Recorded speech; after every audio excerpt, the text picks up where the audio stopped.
Alhamdulillah, all thanks is to Allah.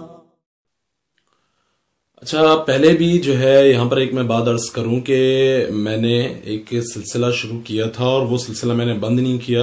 تھوڑا سا وقفہ ضرور رہا ہے، لیکن اس سلسلے کو میں ضرور لے کے چلوں گا. وہ سلسلہ کیا ہے؟ آپ کے مسائل کا سلسلہ، فقہی مسائل کا سلسلہ. اور میں پہلے بھی عرض کر چکا ہوں، میں مفتی نہیں ہوں لیکن میں ناقل ضرور ہوں.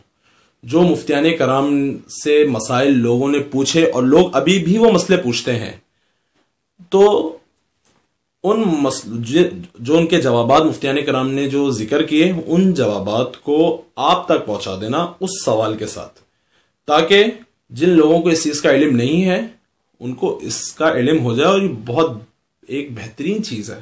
اس سلسلے کو اگر شروع کیا جائے، ماشاءاللہ بہت سارے لوگ اس پہ کام کر چکے ہیں، کر رہے ہیں، کتابیں لکھی گئی ہیں، سوشل میڈیا پہ کام چل رہا ہے. جیسے کہ آپ دیکھ لیجئے JTR میڈیا ہاؤس ہے ماشاءاللہ جامعۃ الرشید کا، وہ ایک بھرپور اس سلسلے میں کام کر رہا ہے. حضرت مفتی طارق مسعود صاحب دامت برکاتہم، اللہ تعالیٰ ان کی عمر میں برکت دے، بھرپور اچھے طریقے سے کام کر رہے ہیں اس حوالے سے.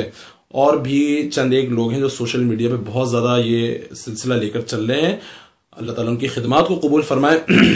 بہت خوشی ہوتی ہے دیکھ کے کہ اس طرح الحمدللہ دین کا کام سوشل میڈیا کے میدان میں بھرپور طریقے سے جاری ہے. تو ہمارا بھی کچھ اس میں حصہ پڑ جائے اور ہمارے ذریعے سے جو ہے پبلک تک بات پہنچ جائے. اچھا جی، مسئلہ کیا ہے؟ مسئلہ یہ ہے کہ ایک مسئلہ پوچھا گیا کہ قرآن کریم کے جو ترجمے ہوتے ہیں، تو ان ترجموں کو بھلے وہ انگریزی میں ہوں، اردو میں ہوں، کسی بھی زبان میں ہوں، کیا اس کو ناپاک مرد یا ناپاک عورت ہاتھ لگا سکتی ہے؟ تو اس سوال کا جواب جو ہے مفتیان کرام کیا دیتے ہیں؟ اس سوال کا جواب یہ دیتے ہیں کہ بھائی قرآن کریم کا جو ترجمہ ہے اس کو وہ بھلے کسی بھی زبان میں ہو، ٹھیک ہے، اس کو ناپاک مرد یا ناپاک عورت ہاتھ نہیں لگا سکتے. یہ جائز نہیں. پاک ہونا ضروری ہے. اگر پاک ہو جائیں تب وہ ضرور ہاتھ لگا لیں، وگرنہ ناپاک مرد ناپاک عورت جو ہے وہ قرآن کریم کے تراجم کسی بھی زبان میں ہاتھ نہیں لگا سکتے.